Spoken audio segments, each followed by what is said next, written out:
Tá bom, pessoal. Boa noite. Vocês estão bem? Tá tudo bem com vocês? Como é que foi a atividade Sim, de sábado? Espero que vocês tenham se divertido bastante, tá? Tá bom, pessoal. Primeiro, eu gostaria de saber quem... A semana passada eu esqueci de perguntar quem que leu. Até... Quem leu Nós estamos na terceira. Quem leu na primeira aula? eu, Henrique. Mais alguém? Eu, A Bia. Você está falando quem leu a aula ou quem leu o que estava na aula? Quem leu a designação? Ah,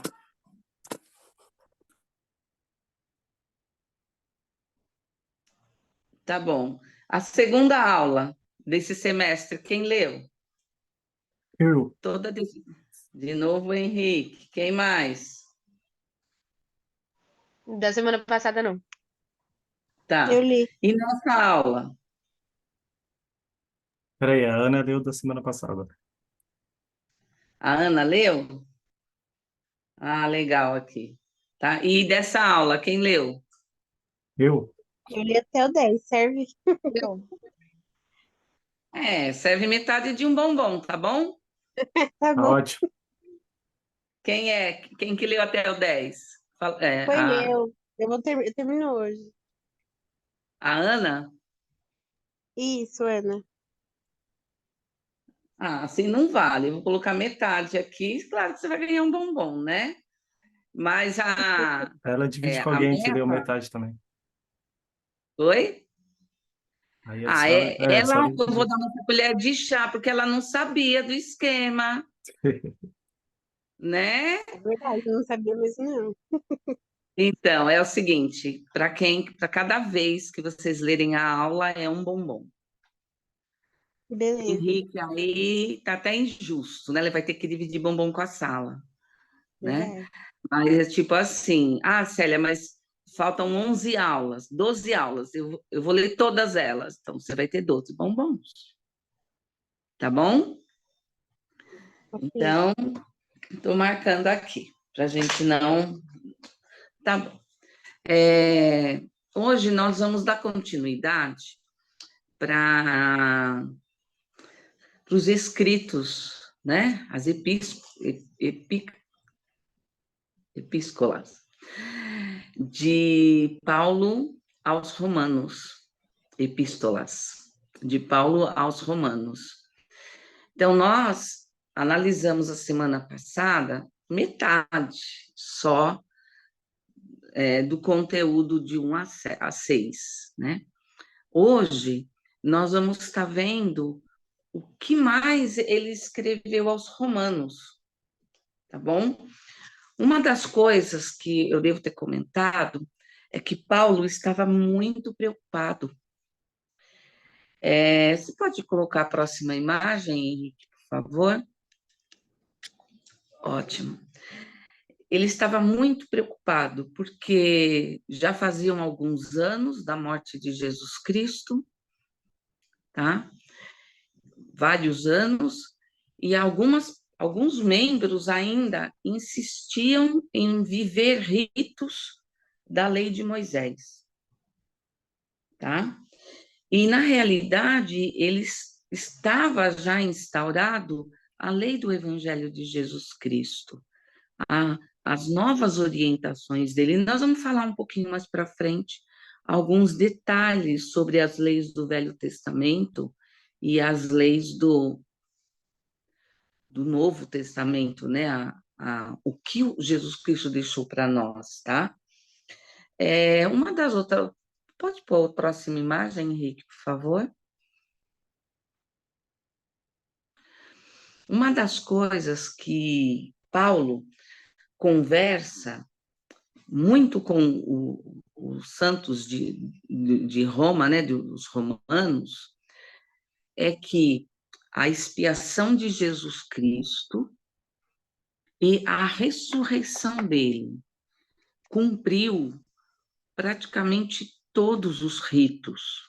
Eu não coloquei aqui a imagem da crucificação, porque a ressurreição já mostra que ele venceu a morte, que ele passou pela morte.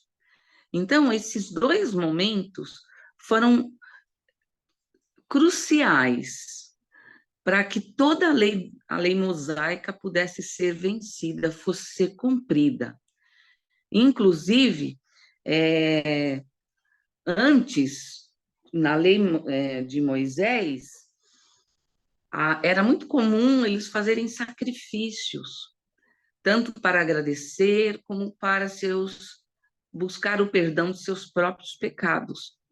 E havia um propósito para isso, tá?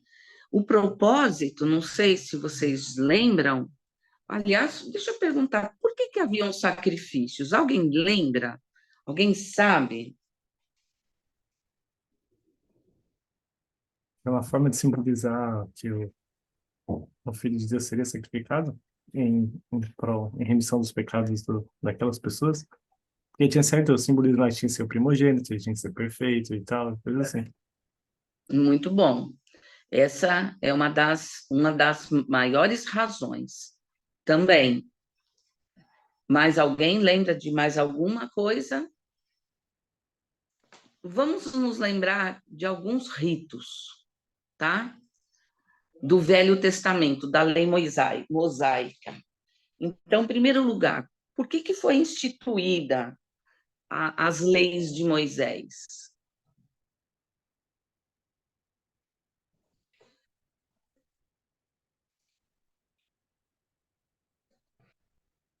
Então, vamos lá. O povo não era um povo muito obediente. Lembra que quando ele estava no monte, a primeira vez que ele desceu da presença do Senhor, ele possuía as placas com os mandamentos. E eram as leis elevadas. Eram leis eram leis mais elevadas do que as que ele viviam. Mas o que acontece? Como ele encontra o povo? Ele encontra o povo que havia derretido o ouro e feito bezerros. O bezerro estavam lá dançando, enfim, cometendo uma enorme libertinagem perante o Senhor. Naquele momento, então, Abraão não quebrou as placas, ele não pôde entregar ao povo as leis maiores. Então, ele retorna novamente ao monte, e quando ele volta, ele traz consigo as leis menores, porque o povo, ele não era um povo que obedecia, tá? E então, essa lei, que consistia em princípios e normas e cerimônias, rituais, símbolos, é para lembrar o povo de seus deveres e responsabilidades. Como o povo era muito duro de coração, foi necessário que fosse colocado muitos detalhes para que eles pudessem se lembrar, inclusive que Jesus Cristo viria, tá? Que morreria, que passaria por tudo que ele passou. Então, esse era o propósito. Os mandamentos estavam inclusos, tá? Então, eles tinham deveres, responsabilidades, tinha os mandamentos, as cerimônias de cunho moral, ético e religioso e físico, inclusive os sacrifícios. Isso para que eles pudessem se lembrar de Deus e das obrigações que ele tinha para com ele, né? Infelizmente, isso tudo aconteceu devido à demonstração do próprio povo de desobediência. Olha, vamos lembrar algo aqui também. Moisés abriu o mar para eles passarem, o Mar Vermelho. Moisés fez com que 9 pragas visíveis, surgissem enquanto eles estavam cativos do faraó. E novamente a última praga, onde morreram todos os primogênitos. Então, quando eles estavam andando pelo deserto, eles estavam vendo de dia uma luz, né? De dia uma nuvem e de noite uma luz, tá? Que estava indicando o caminho.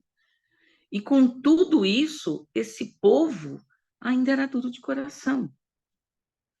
O Senhor também, ele proveu o maná, não lhes faltou água.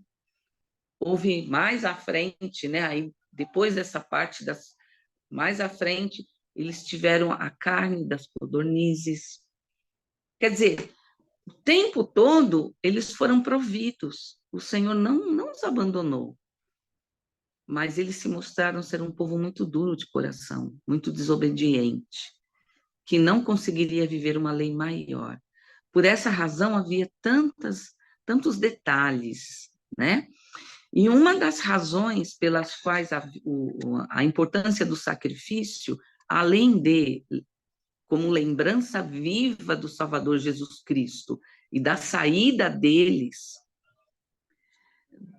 das mãos do faraó, é importante nós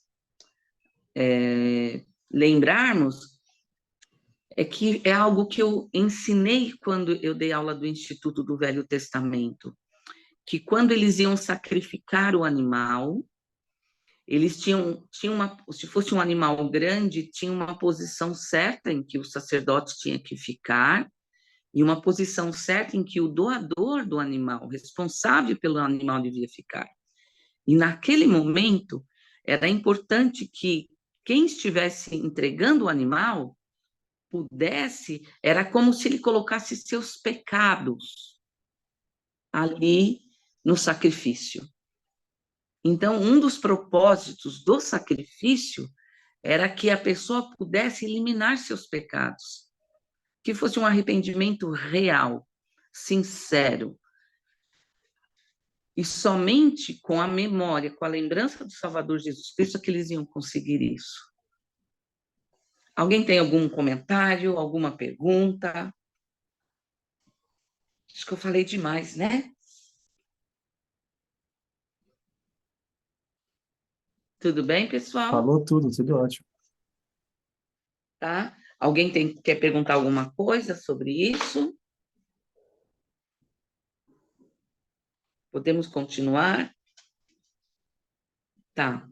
Então, se vocês olharem, então vamos ler Romanos 7, de 1 a 4. Vamos até o próximo quadro, por favor. Isso. Já está aqui. Quem pode ler para a gente?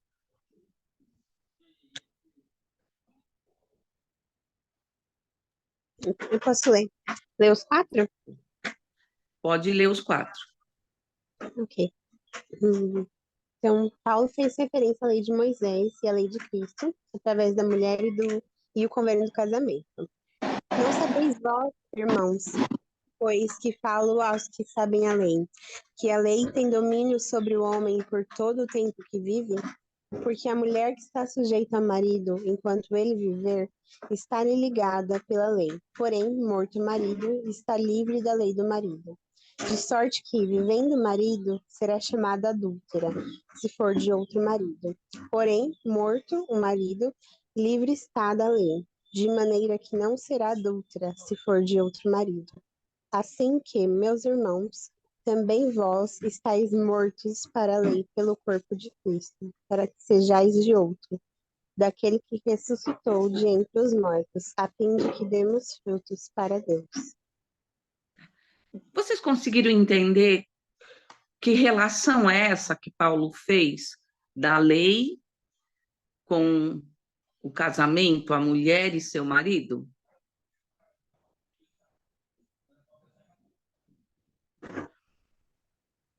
Acho que enquanto o marido estiver vivo, né, ela está presa está, digamos, presa, né, à lei do marido. Então, o mesmo quando a lei de Moisés estar ali, ainda entre eles, eles vão estar presos a essa lei. Mas quando o marido, ou Moisés, ou a lei, né, ela deixar de ser exercida, já não existe mais isso. Então, você vai ser de outro, assim como a mulher vai ser de outro marido, a lei também vai ser de outro, que é a lei de Jesus Cristo, né? E esse evangelho que Jesus Cristo trouxe depois de Moisés. Muito bom, obrigada. Exatamente isso. Essa é a referência que ele faz, tá? Que o primeiro marido é a lei de Moisés.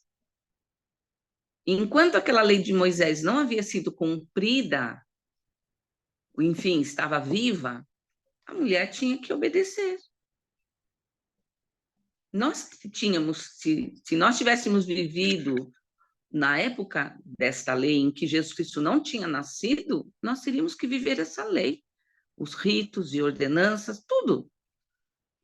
O que aconteceu? Jesus Cristo veio, ele cumpriu toda a lei. Então, quando ele cumpre a lei de Moisés morre. Com a morte da lei de Moisés, ela fica livre desta lei. Ela está livre da lei de Moisés. No entanto, ela é livre para seguir ou não a lei de Jesus Cristo. Mas lembre, ele diz assim, ó, livre está no 3 da lei, de maneira que não será adúltera se for de outro marido.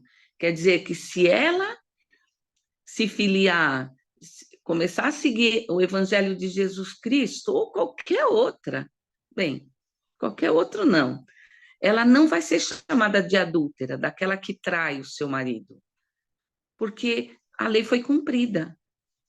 Rompe-se as cadeias da lei de Moisés, tá? E aí é interessante que no 4 ele diz assim, que meus irmãos, também vós estáis mortos para a lei de Moisés, pelo corpo de Cristo, porque ele cumpriu essa lei, para que sejais de outra lei, daquele que ressuscitou de entre os mortos, a fim de que demos frutos para Deus. Então, ele deixa claro, a partir do momento da ressurreição do Salvador Jesus Cristo, a lei de Moisés acabou. E ele está preocupado com isso, que as pessoas, o povo está vivendo ainda, trazendo detalhes, uma coisa ou outra, pelo hábito, né? E ele precisa corrigir isso. Como muitos de nós, né? Eu não vou falar nós, assim, mas eu fiz missão e eu sei que alguns jovens aqui são missionários, retornados, e sabe que na missão a gente encontra pessoas que se batizam, mas têm dificuldade de largar alguns vícios, alguns hábitos, e às vezes por conta desses vícios e hábitos que eles não conseguem largar, ele acaba se afastando. Muitas vezes eles se esforçam e conseguem, mas é um desafio muito grande. Tá? Então é uma luta. Tudo bem? Sim. Podemos continuar? Então vamos ver o próximo quadro, por favor. Ah, tá certo. Outra coisa, né? Em Romanos 8, Paulo, ele comenta sobre a expiação. Eu vou ler só. Quem pode ler essa parte em verde? A expiação nos dá a capacidade de vencer nossa tendência natural ao pecado. Assim nos tornamos novas criaturas, filhos espiritualmente renascidos de Deus. Então, quando Jesus Cristo cumpriu a lei, quando ele expiou por nossos pecados, não foi simplesmente, foi um ato fantástico, maravilhoso, mas veio algo mais. Veio, junto com esse sacrifício dele, ele nos possibilita vencer nossa tendência ao pecado. Ele nos possibilita, nos dá a oportunidade. Nós não estamos simplesmente perdidos, mas nós podemos lutar, nós podemos progredir e nos tornar novas criaturas, espiritualmente. Nós podemos renascer de Deus. E ele cita isso em Romanos 8. Nós temos aí 1, 2, 3, 4, 5. Quem pode... O Henrique, lê as 2 primeiras e outra pessoa lê as outras 3. Ok. Então diz assim: e se Cristo está em vós, o corpo, na verdade, está morto por causa do pecado, mas o espírito vive por causa da justiça. E se o espírito daquele que dos mortos ressuscitou, a Jesus habita em vós, aquele que dos mortos ressuscitou a Cristo também vos vivificará o vosso corpo mortal, pelo seu espírito em quem vós habita. Quem pode ler os outros?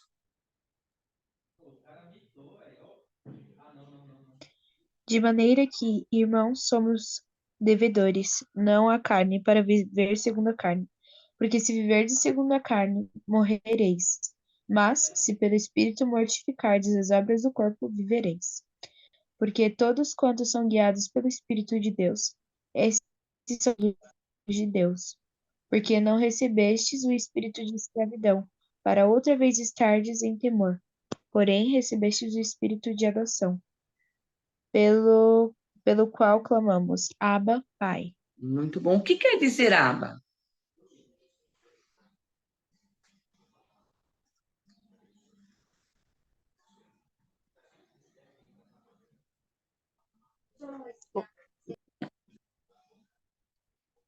É uma grande honraria, né? Ele está se referindo de uma maneira honrosa, tá? Ao Pai Celestial.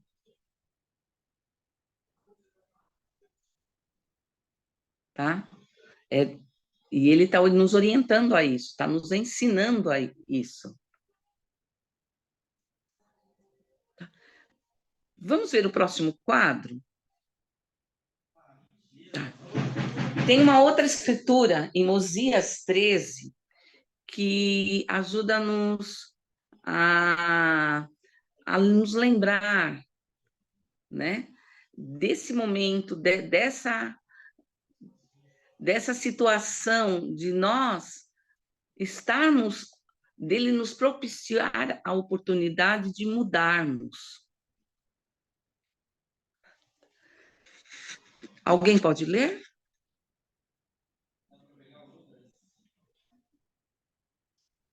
Eu leio. E agora, dissestes que a salvação se alcança pela lei de Moisés. Digo-vos que ainda é preciso que guardeis a lei de Moisés, mas digo-vos que chegará o tempo em que não mais será necessário guardar a lei de Moisés. E digo-vos mais ainda, que a salvação não se alcança somente pela lei. E se não fosse pela expiação que o próprio Deus fará pelos pecados e iniquidades do seu povo, eles inevitavelmente pereceriam, apesar da lei de Moisés. E agora vos digo que foi necessário dar uma lei aos filhos de Israel, sim, uma lei muito severa, porque era um povo obstinado, rápido para cometer iniquidade e vagaroso para lembrar-se do Senhor seu Deus.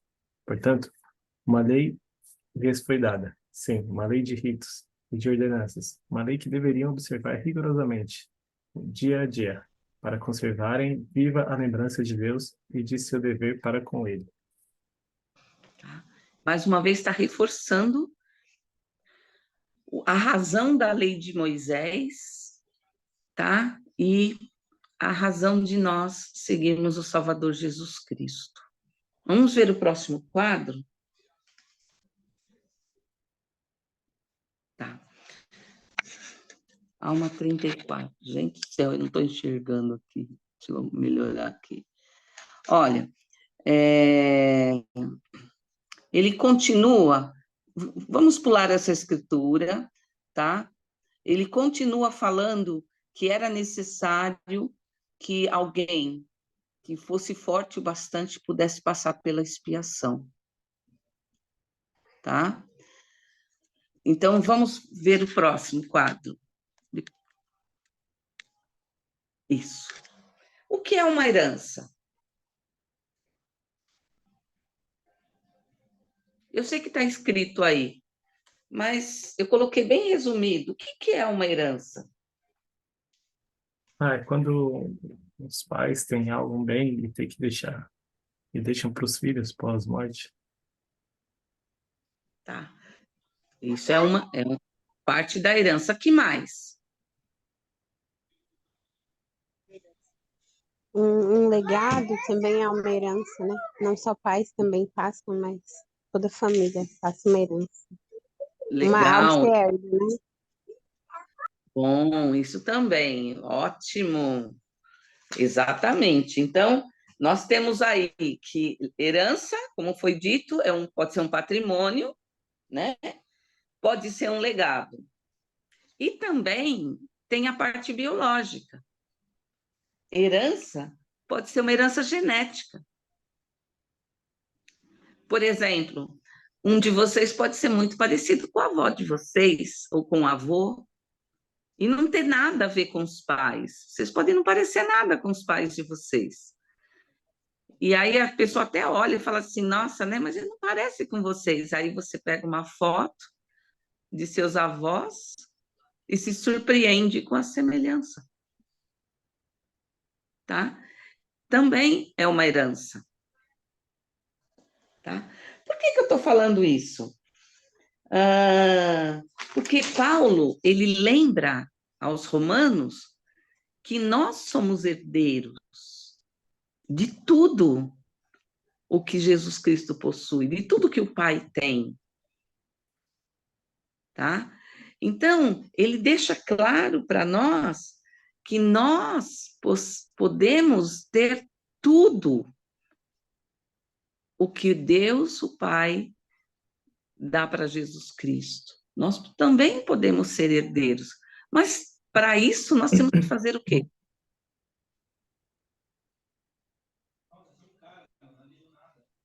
O quê, Henrique? Ah, Merecermos? sim, também. E sim, cumprir com as ordenanças, cumprir, se arrepender de seus pecados, fazer convênios. Muito bom. Nós precisamos não só fazer os convênios, mas vivê-los, tá? Toda vez que estamos na igreja, toda vez que nós recebemos uma liarrona, participamos de conferência, toda vez que nós lemos um discurso, ali estão sendo ensinado para nós leis, tá? Conselhos, que nós possamos vivê-lo. Faz parte de guardar os mandamentos. Júlia, você pode ler para nós essa citação da herança? Posso sim. Diz assim, então. Herança, transmissão de patrimônio. Os santos dos últimos dias acreditam que Jesus Cristo foi o primogênito dos filhos espirituais do Pai e o unigênito do Pai na carne. Devido a esta posição hierárquica, ele é o herdeiro natural do Pai. Por meio da estrita obediência à vontade do Pai, progredindo de graça em graça pela obediência ao Evangelho e suas ordenanças, e realizando a expiação infinita, Jesus tornou-se o Salvador de toda a humanidade, e também herdou tudo que o Pai possui. Aqueles que acreditam Jesus Cristo como seu Redentor arrependem-se de seus pecados, obedecem às ordenanças do Evangelho e voluntariamente se dispõem a obedecer à direção do Santo Espírito, também podem tornar-se herdeiros de Deus e co-herdeiros com Jesus Cristo. Nas eternidades, eles podem herdar a mesma verdade, poder, sabedoria, glória e exaltação que Deus, o Pai e o Filho possuem. Olha só, nós somos herdeiros de um Pai, do nosso Pai Celestial, e co-herdeiros com Cristo. Espera aí, co-herdeiros? O que será que quer dizer isso? Eu tenho a explicação para vocês. Vamos ver no próximo quadro? Próximo. Aí.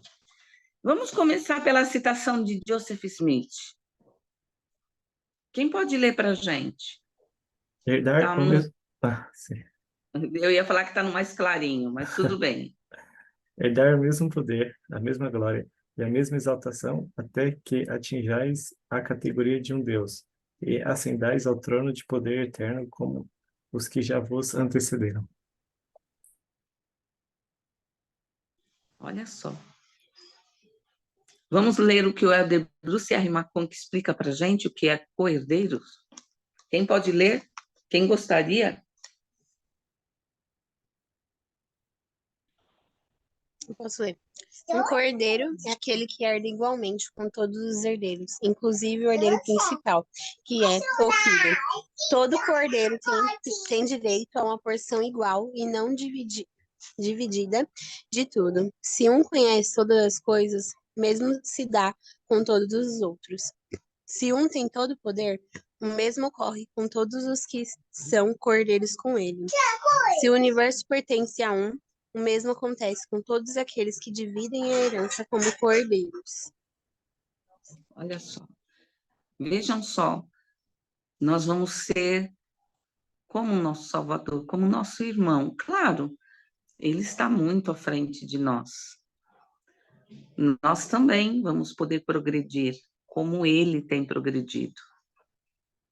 Como ele chegou a ser um Deus. Senhor de todas as coisas. Mas isso não é gratuito.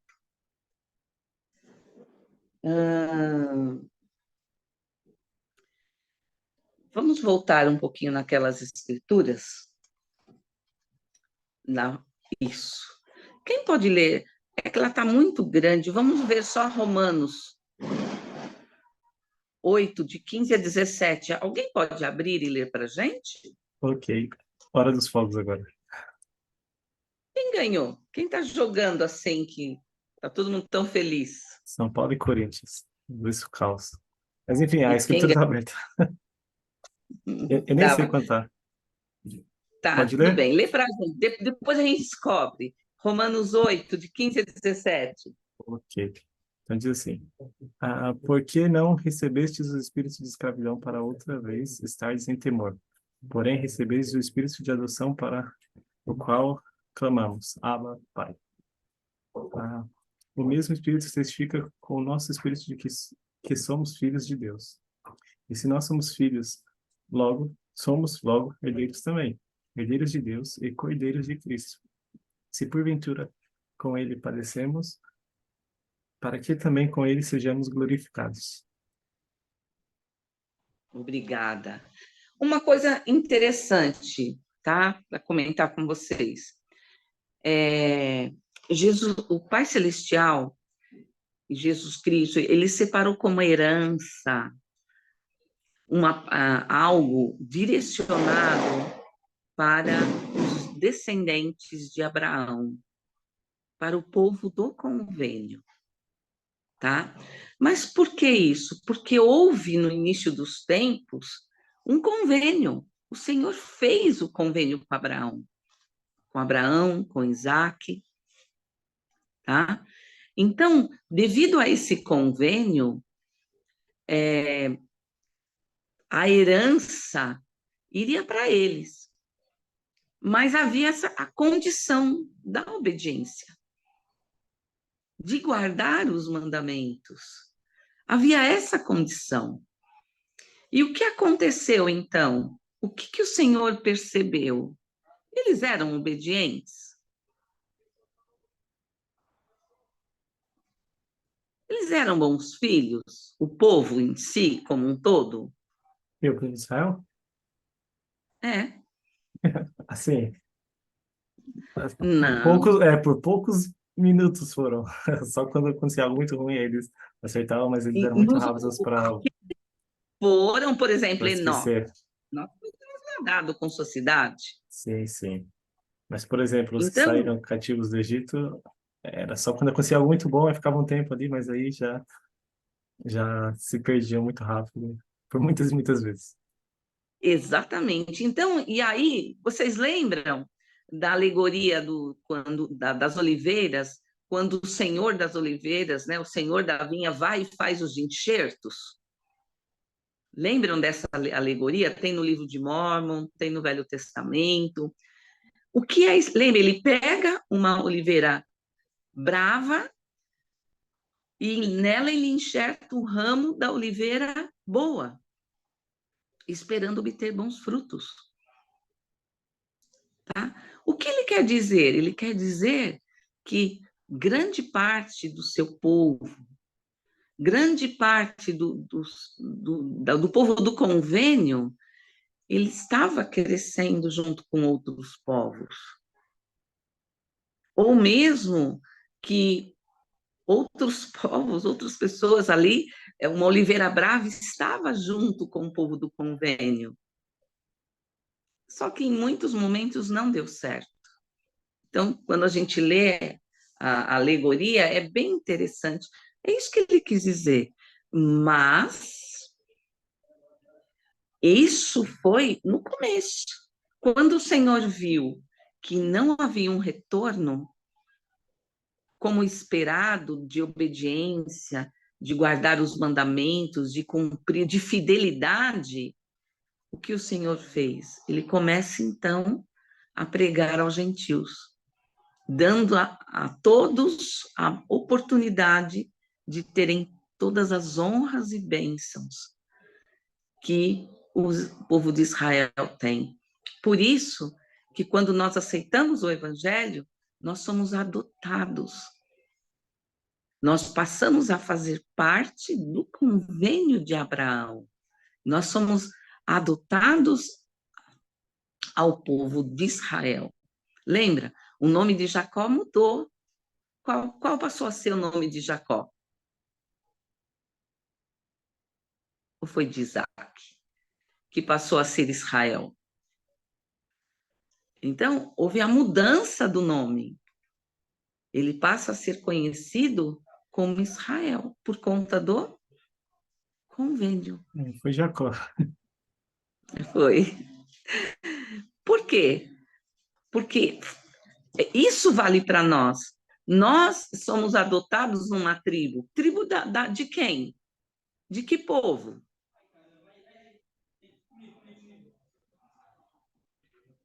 Quando nós recebemos nossa bênção patriarcal, e ali nós recebemos, a maioria de nós recebemos uma designação de uma tribo. Essa tribo pertence a que povo? A povo de Israel, as tribos de Israel? Isso mesmo. É uma das tribos do povo de Israel. E quem é Israel? É o povo de Abraão, é o povo do convênio. Por isso que fala-se convênio abraânico. Tá? Veja bem, todos os justos serão abençoados, todos. Mas não basta ser justo, não basta nascer dentro do convênio, não basta nós conhecermos os mandamentos, tá? Não, nós precisamos fazer tudo, tudo, e perseverarmos. Nós pararmos para lembrar dos líderes do passado, Abraão, Isaac, Jacó, Joseph Smith, em algum momento eles existiram? Os apóstolos, no final de suas vidas, eles jogaram a toalha? Eles falaram, chega, não aguento mais? Não. Por mais difícil que fosse, não. Nenhum deles. Tá? Então, essa é nossa obrigação. Nós vamos falar um pouquinho mais sobre isso ali na frente. Vamos ver o próximo quadro. Isso. Tá. Como seria receber tudo que o Pai possui? Então, essas perguntas que estão aqui não é para vocês me responderem. Eu quero que vocês pensem nelas. Tá? Eu vou dar para vocês aí 2 minutinhos, 1 minuto para vocês lerem, quem pode ler. Quem está ouvindo, daqui a pouco eu vou ler para nós. Tá bom? Então, leiam com bastante atenção e respondam para vocês mesmos.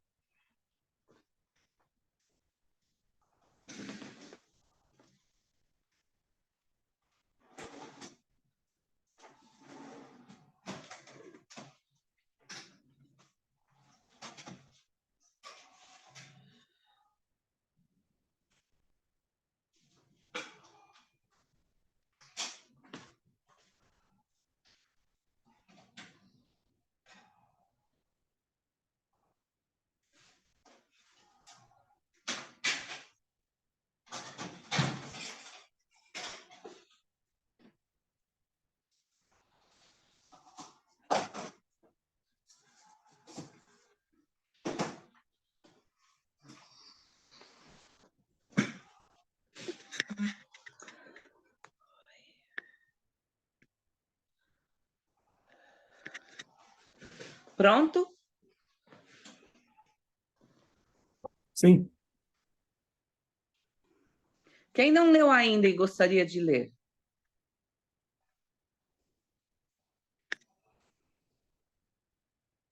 Beatriz Assis, você quer ler para a gente?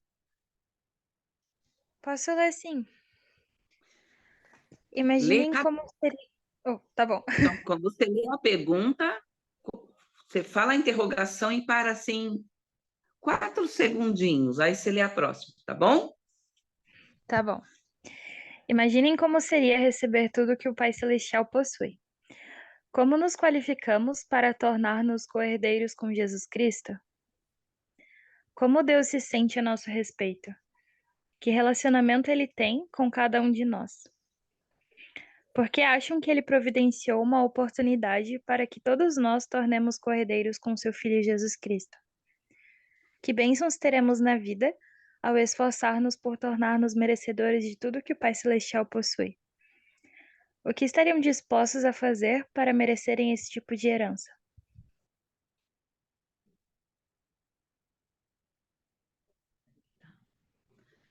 O que estamos dispostos a fazer? Qual é o sacrifício? Pensem nisso. No final, eu fecho a aula com uma citação. E é para a gente pensar, o que nós estamos dispostos a fazer? O que nós estamos fazendo? Às vezes a gente não percebe como o inimigo interfere em nossas vidas. A gente não percebe. Ele é tão sutil e a gente acha que a gente está fazendo de tudo, mas ele está interferindo. Alguém quer comentar alguma coisa? Vocês estão tão quietinhos hoje. Estão cansados? Estamos pensativos. Sei que essa aula ela é bem reflexiva, né? Estão assistindo o jogo. Eu tô aqui Engraçado. pensando bastante. Tá vendo? Assistindo o jogo na hora da aula, isso é complicado, hein? Eu não tô, hein? Tô aqui. Vamos ver o próximo quadro, por favor. É porque eu tenho que passar os slides da... Aí não tem como. O Helder Bruce R. McConkie, ele fala sobre alguns talentos. Quem pode ler para nós?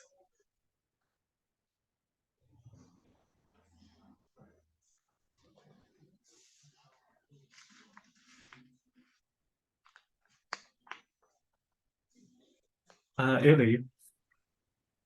O maior e mais importante talento ou capacidade que um filho espiritual do pai pode adquirir é o talento da espiritualidade. A maioria daqueles que adquiriam esse talento foram escolhidos antes de nascerem para virem à Terra como membros da casa de Israel. Eles foram pré-ordenados a receber as bênçãos que o Senhor prometeu a Abraão. e sua semente por todas as gerações. Essa pré-ordenação é uma eleição. Embora toda a humanidade possa ser salva pela obediência, alguns têm mais facilidade de crer e obedecer do que outros.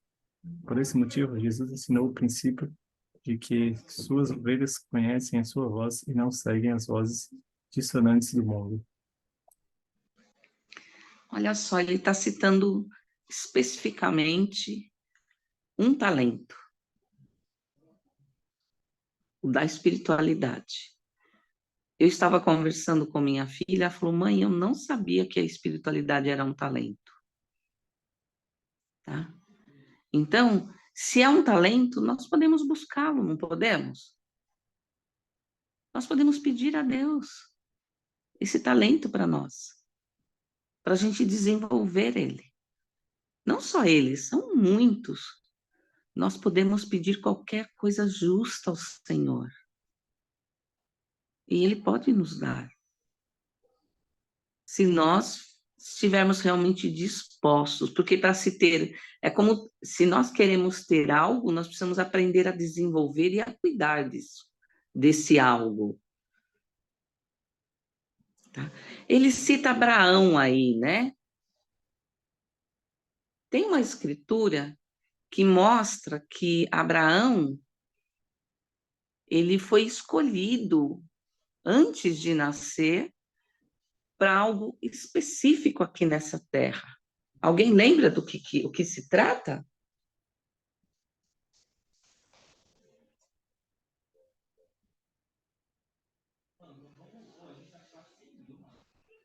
Vamos ver o próximo quadro. Alguém quer fazer algum comentário sobre essa citação do Elder Bruce R. McConkie?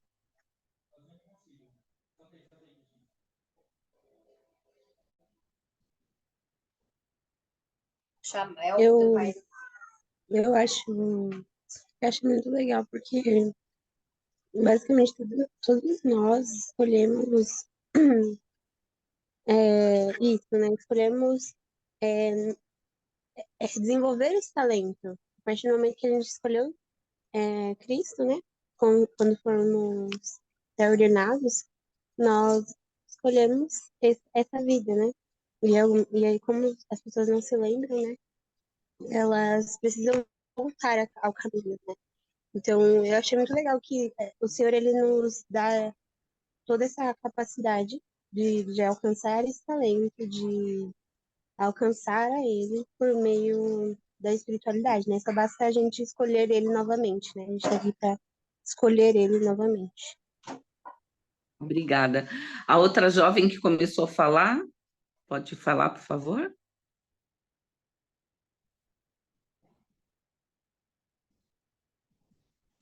Quem é? É você, Priscila?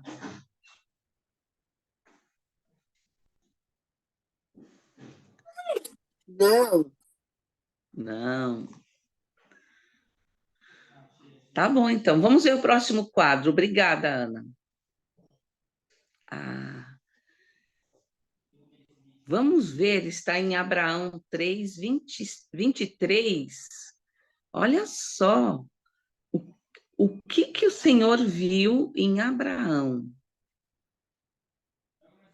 Quem pode ler?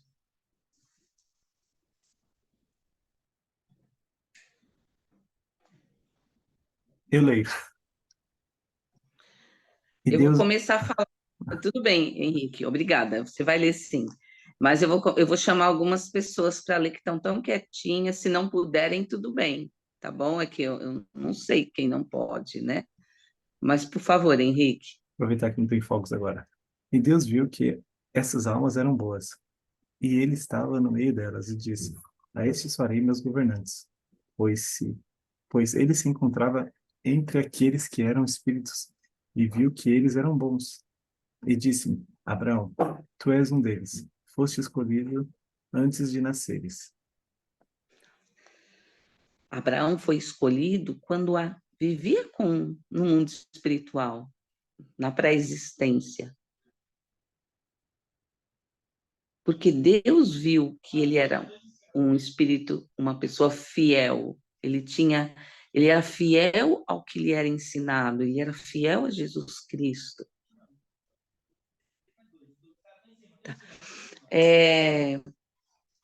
Bem, eu conversando com minha filha, a gente conversou bastante sobre essa aula.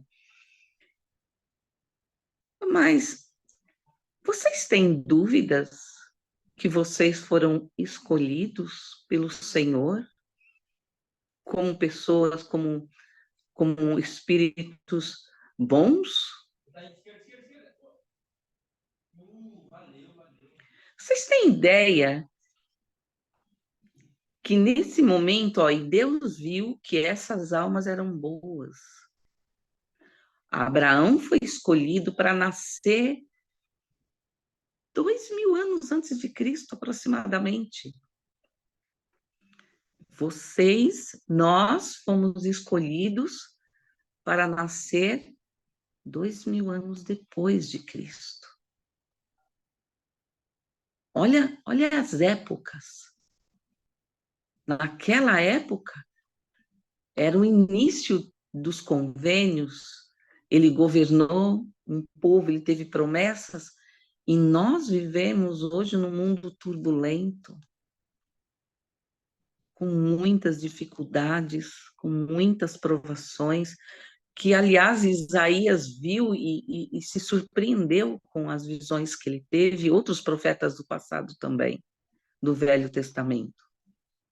E são vocês. Vocês foram escolhidos para nascer nesta época.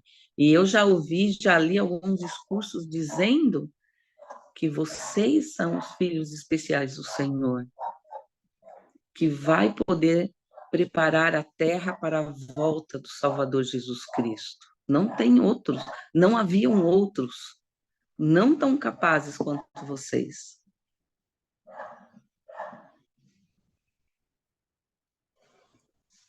Alguém quer comentar alguma coisa?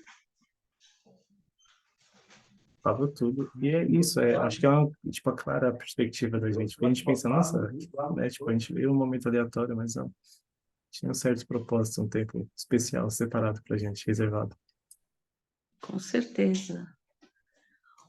Como que nós vamos conseguir cumprir aquilo que nos propomos para o Senhor, aquilo que o Senhor viu que nós éramos capazes?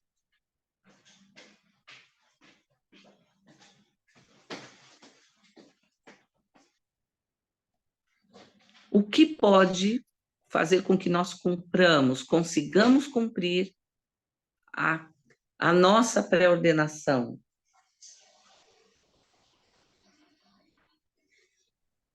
Acho que o evangelho, os princípios, os convênios, acho que tudo isso é importante. Porque acho que o Senhor não ia nos ordenar algo que não fosse lá, que não fizesse parte do plano dele. Exatamente. Gente, tem muitos espíritos muito bons vivendo aqui na Terra. Tem pessoas que seriam grandes líderes hoje, mas que se desviaram, que seriam grandes governantes, não só para o povo, não só fora da igreja, mas dentro do evangelho. Mas se desviaram, porque em algum momento decidiram não viver, não guardar as leis, os mandamentos, os ensinamentos que foi deixado para nós. Vamos ver o próximo quadro, por favor?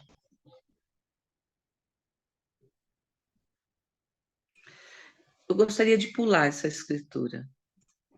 Podemos pular ela. Inclusive, a gente manda depois lá na Isso. aula, tipo, no grupo, e acho que a gente vai colocar na descrição do vídeo quando ele for pro YouTube também, beleza? Isso, e vai estar na aula, e vocês vão poder ver todas elas, se vocês quiserem rever, né? E também podem encontrá-las no estudo semanal do Vem Segue, tá? Dessa semana. Por favor. Tá. O presidente Harold Billy, ele fala para nós, ele deixa para nós uma orientação.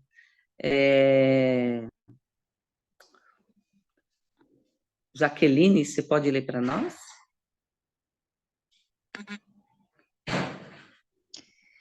Os nascidos na linhagem de Jacó, que mais tarde passaria a se chamar-se Israel, e de sua posteridade, que eram conhecidos como filhos de Israel, pertencem à mais ilustre linhagem de todos os que surgiram na terra como seres mortais. Todas essas recompensas foram aparentemente prometidas, ou seja, preordenadas antes da existência do mundo. Essa questão, sem dúvida, foram determinadas pelo tipo de vida naquele mundo espiritual pré-mortal. Alguns talvez questionem essas posições, mas, ao mesmo tempo, hão de aceitar, sem dúvidas, a crença de que cada um de nós será julgado segundo nossos feitos aqui na mortalidade depois que deixar esta vida. Então, não seria igualmente razoável admitir que aquilo que recebemos nessa vida terrena foi dado a cada um de nós de acordo com os méritos alcançados antes de virmos para cá. Antes de virmos para cá? Isso é uma pergunta, né? Ele está dizendo, lembrando para nós que nossos méritos nós adquirimos antes pela nossa fidelidade ao Senhor. Talvez alguns pensem assim, mas séria, né? Nossa, a minha vida é tão difícil. Que méritos, né? O que eu ganhei, né? Eu conheci um presidente de missão que nasceu em uma condição de vida muito difícil. Ele mesmo contava que ele precisava, a família dele precisou lutar muito para sair da condição de pobreza que eles viviam. E ele conseguiu sair e se tornou um líder dentro da igreja. E não precisamos ir muito longe. O presidente, eu marquei o nome dele, Uchtdorf. Isso. É ele que é um alemão, não é? É isso, o presidente Uchtdorf. Isso, a família dele teve que fugir da Alemanha. Deixaram tudo para trás. Tiveram que começar do nada, do zero, para que eles não fossem mortos também, para que não fossem envolvidos naquela guerra horrível. Eles não eram pessoas abastardas, tá? Nós temos, se nós formos, Joseph Smith, se nós formos a estudar um pouco, verificar um pouco a história de nossos líderes, eles não tiveram benefícios porque eram espíritos bons, pré-ordenados para um chamado aqui nessa terra. Eles simplesmente foram obedientes. Eles conheceram o Evangelho de Jesus Cristo e se alegraram com isso. E desejaram viver esse Evangelho. E nós? Nós não temos lembranças de nossas escolhas. Mas a gente tem se alegrado em viver o Evangelho? Nós temos nos esforçado? O quanto nós temos nos esforçado? Será que é o suficiente? Como que a gente está vivendo nossa vida? O que está vindo em primeiro lugar? Vamos ver o próximo quadro?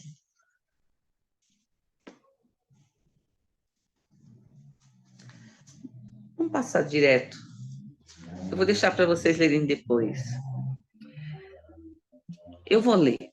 É importante lembrarmos que a fidelidade pré-mortal, as promessas pré-ordenadas ou o fato de termos nascido em determinada linhagem não garante a salvação. Deus não concede bênçãos aos que são arrogantes e se consideram superiores aos outros. Vocês são da casa de Israel e do povo do convênio. Em consequência disso, o Senhor espera que façam um grande trabalho e exige que cumpram seus mandamentos. Em Doutrina e Convênios 82:10, eu, Senhor, estou obrigado quando fazeis o que eu digo, mas quando não fazeis, não tendes promessa alguma. É uma lei, gente. Se nós formos obedientes, na lei do Senhor, Ele nos abençoa. Ele nos guia, nos orienta, nos dá o que precisamos. Por isso que ele diz, eu sou obrigado. Porque é uma lei. Mas a lei também diz que se nós não fizermos a nossa parte, ele não tem obrigação nenhuma. Nós não temos promessa nenhuma que venha dele. É por isso que muitas vezes nós necessitamos tantos de algumas bênçãos e nós não a temos. Porque às vezes nós não estamos cumprindo as leis que estão ligadas àquelas bênçãos.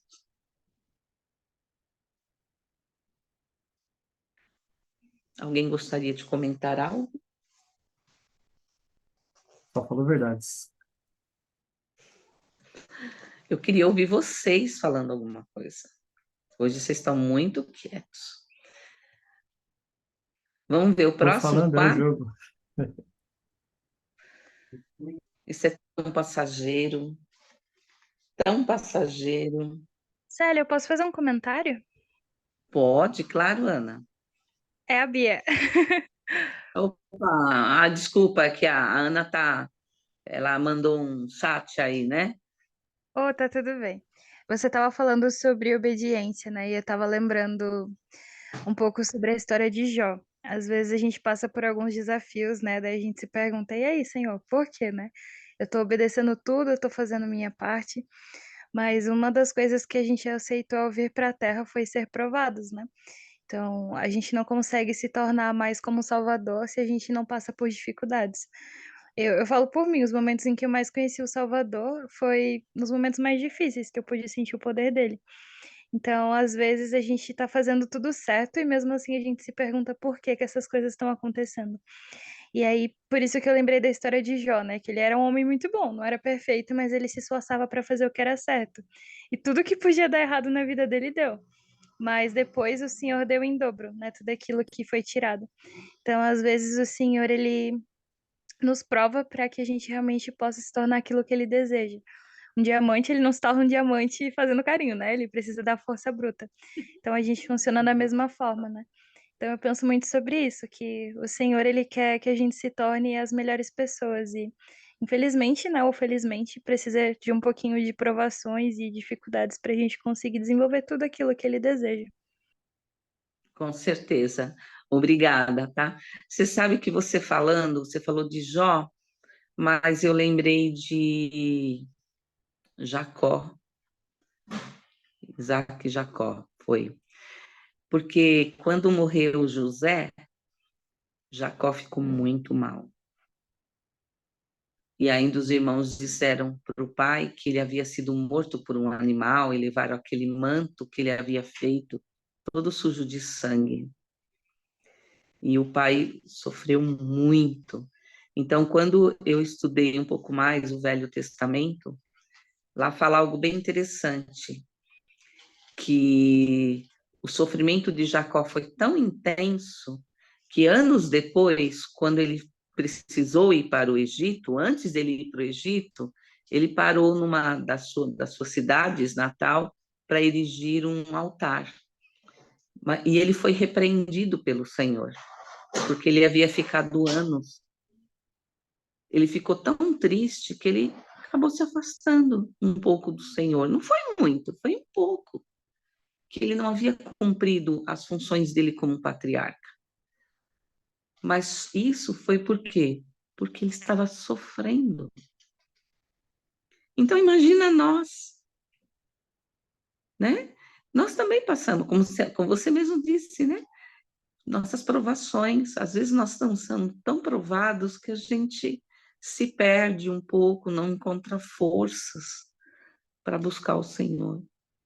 Eu acredito que cada um de nós já passou em alguma situação onde se sentiu dessa forma, tá? O que nós temos é que não desistirmos.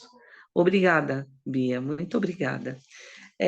Pessoal, o tempo não voa, o tempo corre, né? Paulo, ele dá muitas orientações para o povo para os romanos. Se vocês puderem, leiam. Não vai dar para a gente poder rever tudo. Mas nesse quadro aqui, por exemplo, ele fala sobre a graça, tá? Tem algum momento, deixa eu olhar aqui, página 169. Só um momento aqui. Tá aqui. Ele cita que somente a graça, que é o amor de Deus e a misericórdia, né? Do Salvador Jesus Cristo, somente pelo amor e pela misericórdia, é que nós somos capazes de realizar obras de retidão, tá? Então, nós precisamos nos lembrar, tá? Que através da graça do Salvador Jesus Cristo, nós vamos conseguir nos levantar diante das dificuldades. Um outro momento, nós sabemos que no passado o Senhor ordenou que fossem feitos sacrifícios, né? Então, eram feitos sacrifícios de animais. E hoje, então, diz assim, ó, antes do ministério imortal de Jesus Cristo, ele ordenou que seus seguidores oferecessem sacrifícios de animais, né, como modo de antever a sua expiação, tá? Hoje, o Senhor nos ordena que nos ofereçamos a nós mesmos como sacrifícios vivos, dedicando nossa vida por meio da obediência e do serviço. E não só isso, tá, gente? Através do sacramento, nós estamos, é um sacrifício vivo. Toda vez que nós estamos na capela, renovamos o nosso convênio dentro da reunião sacramental, nós estamos entregando um sacrifício vivo ao Senhor, um coração quebrantado e um espírito contrito, o nosso. Então, ele não quer mais, tá? Ó, dedicando nossa vida por meio da obediência do serviço também. Tá? Então, quais são os propósitos do sacrifício? Como já foi dito, nos testar, nos provar, nos ajudar a nos achegarmos a Cristo. Tá? Vamos ver o próximo quadro, por favor. O Elder Ballard, eu gostaria muito, acho que é importante nós lermos, tá? Quem pode ler para a gente? Bia, a Magine. Opa, posso sim. Os 3 pontos ou só o primeiro? Pode ler os 3. Tá bom. Elder Ballard. Embora o propósito primário da lei do sacrifício tenha continuado a ser uma forma de testar-nos e ajudar-nos a chegar-nos a Cristo, 2 modificações foram feitas depois do sacrifício final de Cristo. Primeiro, a ordenança do sacramento substituiu a ordenança do sacrifício. E segundo, essa mudança mudou o enfoque do sacrifício do animal pertencente à pessoa para a própria pessoa. Em certo sentido, o sacrifício passou da oferta para o ofertante. Em vez de exigir que a pessoa sacrifique seu animal ou cereal, o Senhor quer que abandonemos toda a iniquidade. Essa é uma forma mais elevada da lei do sacrifício. Ela toca o cerne da alma da pessoa. O elder Neil A. Maxwell descreveu-a da seguinte maneira: o sacrifício real, pessoal, nunca foi colocar-se um animal sobre o altar, mas sim o desejo de colocar o animal que existe em nós sobre o altar, para que seja consumido. O sacrifício é uma expressão de puro amor. Nosso amor pelo Senhor e pelo nosso próximo pode ser medido pelo que estejamos dispostos a sacrificar por eles.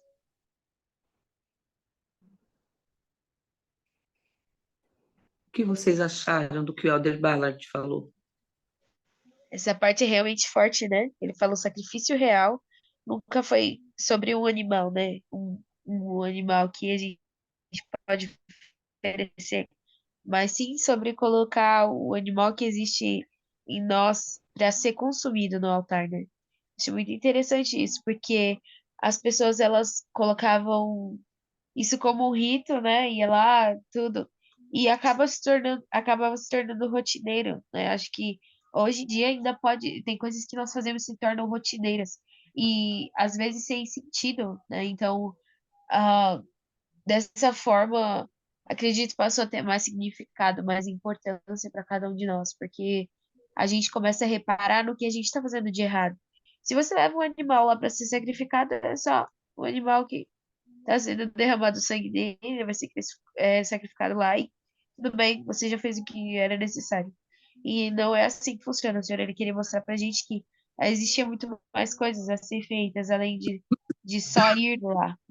Outras coisas do nosso dia a dia que precisavam ser mudadas, o nosso caráter que precisam ser mudadas. Então, isso faz com que nós olhemos para nós mesmos, para dentro de nós e percebamos o que está impedindo a gente de estar mais próximo do Salvador, né?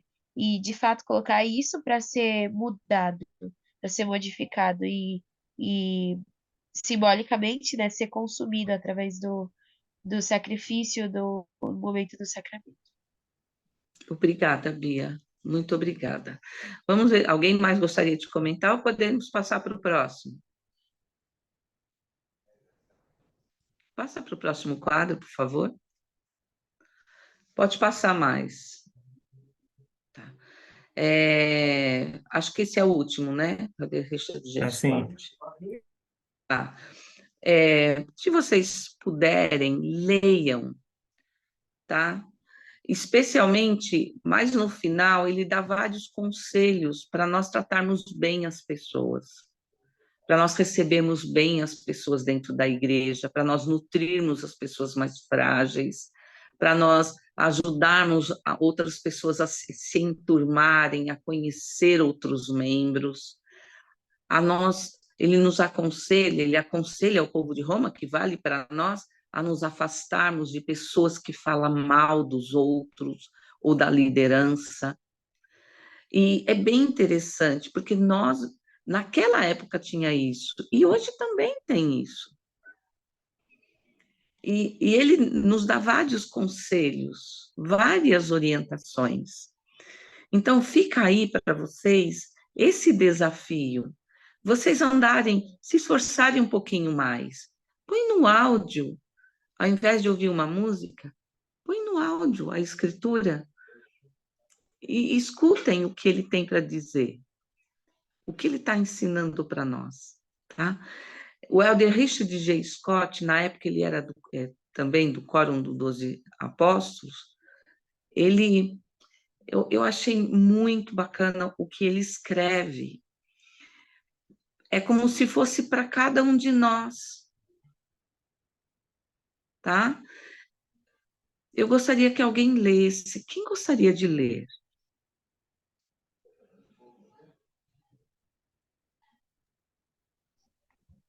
Não é difícil guardar convênios quando fazemos de boa vontade e com um coração quebrantado e um espírito contrito. Quando obedecidos, esses convênios trazem-nos alegria e felicidade. Eles dão um propósito à vida. As dificuldades começam quando o livre-arbítrio é utilizado para fazerem-se escolhas que estão em desacordo com os convênios. Reflitam sobre as coisas que fazem em seu tempo livre, aquele no qual vocês têm a liberdade de escolher o que fazer. Vocês acham que esses momentos estão centralizados no que é realmente prioridade e de suma importância? Ou, mesmo que inconscientemente, ocupam sempre seu tempo com coisas triviais e atividades cujo valor é efêmero? e não os ajuda a cumprir o propósito para o qual vieram à Terra, reflitam sobre a vida, não apenas no que vai acontecer hoje ou amanhã. Não desistam do que mais desejam na vida por causa de alguma coisa que vocês pensam querer agora. Gostei muito, eu acho que essa é um bom, uma boa advertência, né, para o nosso mundo atual, né? Nós somos bombardeados de um monte de informações e consumimos elas sem nem perceber, né? Então, é realmente isso. O que que é prioridade, né? Igual aquele discurso. O que mais importa em nossa vida? Passar o tempo nessas coisas, elas vão realmente importar, né? Quando nós nos apresentarmos perante a Deus? Não vão, né? Então, muito bom, me fez refletir. Obrigada, Ana. Mais alguém?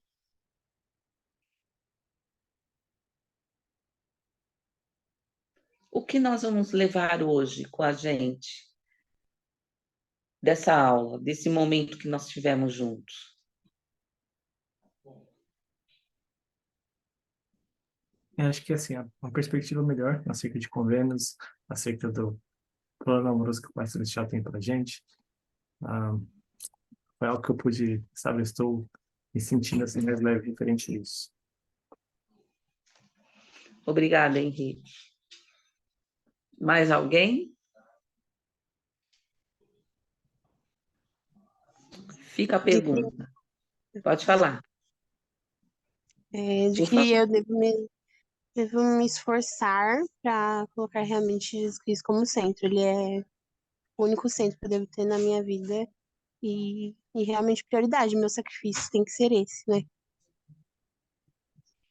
Obrigada. Mais alguém?